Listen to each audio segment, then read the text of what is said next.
ඔන්න ඉතින් අද අපි බලන්න යන්නේ මරියාගේ නත්තල් තෑග්ගේ කතාව. ඔන්න ලස්සන පුංචි නගරයක කොනට වෙන්න ලස්සනට සරසපු පුංචි ගෙදරක් තිබුණා. ඒ තමයි පුංචි මරියාගේ ගෙදර. මේ ගෙදර හිටියේ අපේ පුංචි මරියා, එයාගේ අම්මා, තාත්තා සහ එයාලගේ සුරතල් පුංචි බලුපැටියා ස්වීටි.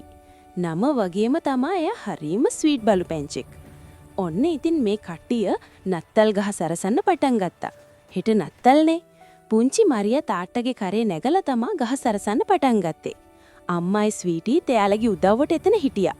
සැරසිලි ඉවර කරලා ඔන්න දැන් හැමෝම අපේ මරියා නත්තල් සීයට එයාට ඕන තෑග්ග සහ එයාගේ ප්‍රාර්ථනාව ලිවීමක ලීන දිහා බලන් තමයි හිටියේ.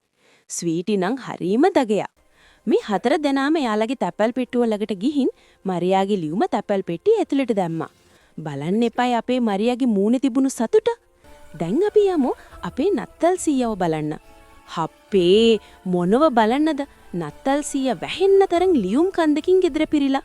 සීය කන්ද උඩ ඉඳන් අපේ පුංචි යාළුවන්ගේ ලියුම් පෙකින් එක කියවන්න පටන් ගත්තා. නත්තල් සීයගේ හාමිනේ ගෝලයෝ ටිකයිත් ලියුම් කියවලා තෑගි ලෑස්ති කරන්න අපේ නත්තල් සීයට උදව් කළා. නත්තල් සීය කීල විදිහට තෑගි මල්ලක් පිරිලා ගෙදර මැද්දට ගොඩ ගහලා තිබුණා.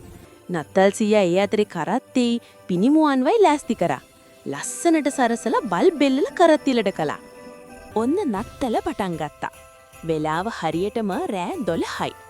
මුළු ලෝකෙම නිදි අතරේ නත්තල් සීයයි ගෝලියෝ ටිකයි පිනිමුවන්ගේ කරත්තේ නැගලා ළමයින්ගේ තෑගි බෙදන්න පටන් ගත්තා. එයාලා ගෙවල් වල චිමිනි අස්සෙන් ගිහින් නත්තල් ගහ ගාවින් තෑගි තියලා ආයෙත් චිමිනියෙන්මයි එළියට එන්නේ. හරිම සතුටෙන් හා විනෝදයෙන් ළමයින්ගේ තෑගි බෙදලා දුන්නා. එළි වෙන්නත් ළඟ නිසා ඉක්මනටම නත්තල් සීය ගෝලියෝ ටිකයි කරත්තේ නැගලා යන්න පිටත් වුණා. මගක් ගිහින් නත්තල් සීය දැක්කා කරත්තේ බිම එකම එක තෑග්ගක් වෙටිලා තිනවා. අනේ ඒක අපේ මරියාගේ පුංචි තෑග්ග. මරියාගේ ගෙදර තියෙන්නේ කොනේම නිසා හැමෝටම ගෙදර මගහැරිලා. නත්තල් සීය කලබල වුණා. කොහොමද මගේ අතින් මෙහිම වරදක් වුනේ? තෑගි නැති වුණොත් ඒ දරුවා දුක් වෙයි. ආයි නත්තලට ආදරය කරන එකක් නැති වෙයි කියලා. ඉක්මනටම කරත්තේ හරවන් ආයි මරියාගේ ගෙදරට ගියා. දැන් උදේ වෙන්නත් ළඟයි. නත්තල් සීයා චිමිනිය දිගේ පහළට ඇවිත් අපේ මරියාගේ තෑග්ග නත්තල් ගහ ගාවින් තියලා සද්ද නොකර යන්න හදද්දිම මෙන්න පුංචි මරියා දොරත් තරන් සාලෙට ආවා. නත්තල් සීයා බය වෙලා චිමිනිය දිගේ නගින්න යද්දිම මරියා හරිම ආදරෙන් නත්තල් සීයව වැළඳගත්තා. නත්තල් සීයා කලබල වුණත් අපේ පුංචි මරියට හරිම ආදරෙන් මෙහෙම කිව්වා. ඔයා මාව දැක්ක කියලා කිව්වොත් ආයෙ මට කවදාවත් තෑගි බෙදන්න බැරි වේවි. මේක අපි දෙන්න අතර පුංචි රහසක්. මරියා රහස රකින්න පොරොන්දු වුණ නිසා නත්තල් සීයා මරියට එයාගෙනුත් පුංචි නත්තල් තෑග්ගක් දුන්නා. දීලා ඉක්මනින්ම චිමිනිය දිගේ උඩට ඇවිත් කරත්තේ නැගලා hina වෙවි යන්න ගියා. මරියා හරිම ආදරෙන් ජනේලෙන් නත්තල් සීයා යන දිහා බලන් හිටියා.